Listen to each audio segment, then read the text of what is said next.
Ramalan horoskop adalah ramalan masa hadapan yang berdasarkan kepada rasi bintang atau buruj adalah pengamalan astrologi atau ilmu nujum, iaitu satu bentuk ilmu pseudosains yang meneliti pergerakan objek-objek di langit seumpama matahari, bulan dan bintang untuk menilik karakter serta nasib seseorang pada masa hadapan.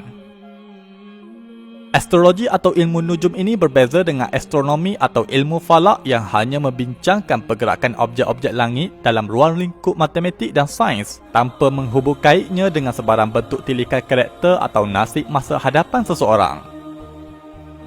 Astrologi atau ilmu nujum ini dipelopori oleh tamadun Babylon yang terletak di lembah Mesopotamia atau Iraq pada hari ini sejak seawal daripada kurun ke-19 sebelum Masihi, iaitu kira-kira hampir 4,000 tahun yang lampau.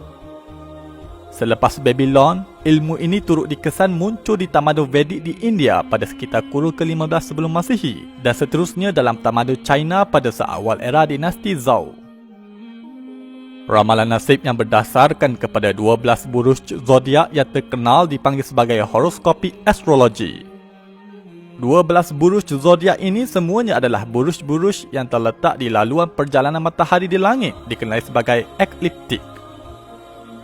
Perkataan horoskop dalam nama horoskopi astrologi ini merujuk kepada carta atau jadual astrologi yang digunakan oleh para pengamal ilmu nujum atau ilmu astrologi ini untuk menilik karakter atau nasib seseorang pada masa hadapan. Carta ini memiliki indikasi kedudukan matahari, bulan dan planet-planet yang disesuaikan dengan kedudukan 12 buah buruj zodiak di langit pada waktu-waktu yang tertentu. Amalan ini telah sekian lama dipraktiskan oleh ahli sihir Mesir Purba, Babylon dan Greek Purba. Pada sekitar kurun ke-17 Masihi, astrologi mula mengalami zaman kejatuhannya kesan daripada revolusi sains yang melanda dunia Eropah.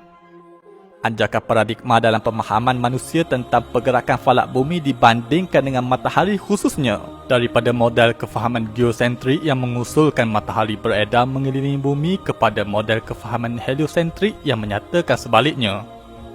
Ia telah mencabar salah satu tonggak utama astrologi. Justru astrologi mula ditinggalkan dan tidak lagi dianggap sebagai satu bidang ilmu yang memiliki kredibiliti. Walau bagaimanapun pada akhir kurun ke-19 Masihi, astrologi telah dihidupkan kembali dengan dipermudahkan kaedah pembelajarannya oleh seorang lelaki Inggeris bernama Alan Leo. Beliau yang juga merupakan ahli kepada Theosophical Society yang telah diasaskan oleh tokoh gerakan kebatinan barat yang terkenal iaitu Helena Blavatsky. Dia telah menggunakan jaringan luas yang dimiliki oleh Theosophical Society di peringkat antarabangsa untuk menerbit dan menyebarluaskan hasil-hasil kerja beliau, terutama dalam bidang berkaitan astrologi. Alan Leo seterusnya telah dianggap sebagai bapa kepada astrologi moden. Hasilnya, bahan menilik nasib berdasarkan horoskop begitu pesat disebarkan secara santai, termasuklah dijaja ke dalam dunia sesetengah program seminar membina potensi diri dengan mengukur melalui tilik nasib horoskop. Propaganda untuk mempopularkan pengaruh ajaran ini tersebar melalui media seperti di TV, sosial media, surat khabar, majalah dan pelbagai cara lain lagi. Dalam Islam, ilmu astrologi ini adalah dilarang sama sekali. Ingatlah kita kepada sabda Nabi Muhammad SAW, "Man iktabasa ilman minal nujum iktabasa syu'batan minas sihri zada ma zada." Barang siapa mencari sebahagian ilmu nujum, maka dia telah mencari sebahagian ilmu sihir, bertambah dengan bertambahnya. Hadis riwayat Abu Daud. Walaupun ada yang beranggapan hanya sekadar suka-suka sahaja, ingatlah kita kepada sabda Nabi dalam sebuah hadis yang bermaksud, sesiapa yang mendatangi tukang ramal yakni dukun dan bertanya kepadanya tentang sesuatu, maka tidak diterima solatnya selama 40 malam. Hadis riwayat Muslim. Al-Halimul